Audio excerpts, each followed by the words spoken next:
Ki khubor ka Batesi TV ka umdi basnyambak penjaslian Rupa Premium Meghalaya.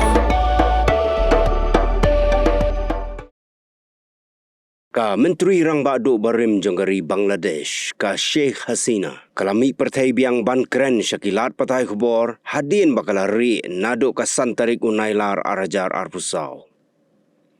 Ka Sheikh Hasina kala takran ting yau Chief Advisor jong ka Sorkar Basipor kari Bangladesh Muhammad Yunus da ka baong ba uday ubriu ubasyet kala yakinong Bangladesh. Kalau orang baudai ubriu ubalum spa ialah dia shimet bat upendon kam ya kepisa ban syang keleng giri ke pertai. Kalau ya tu ba mensua kam tip ya ke jinglong arsap jong ni ubriu bat ke juyarap ha ya u. Henrei udai penban ubriu ubar hak bor bat dai nakadau jong ba ke Bangladesh ka saplu. Kahasina kalau orang bakari Bangladesh menta kalau kelalong kum kari gile no.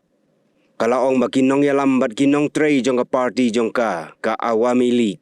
Kila syak penyiap dusman ha karukam ka ba omla asyuk ban batai da ka ketien. Syusyuk kalau orang bagi pulit, kinong ya sait an, kinong tok khubor. Ki riu pau khmat jong kari, ki don ha pedeng ka jing seir mensiem. Namar balat hap ban nyon ben yaki.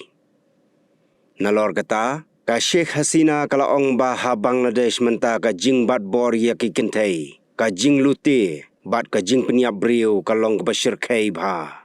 Henrei kilat patai kubor kim not ban ya thau syakipat ba ya kita ki bajah Bangladesh namar kitang syu report ya kani kin sasyak thombor ya ladi. Halor gini ki baro kalau ong bakan syu up satang ya kapor baka jing bisyar hok kan wan. Bat gitu gibadon keti ban penjat pen praya kari klempep kin sayo laga bainong. Kahasina kala keren sengok khiab ha da ka baong yakini ki kentien. Allah ula pelaj im yang namar ka don ka dau ba kan poi ga sngi bagitu baro ki penjat ya kari kin ngat ha ka jing syak pen hitam.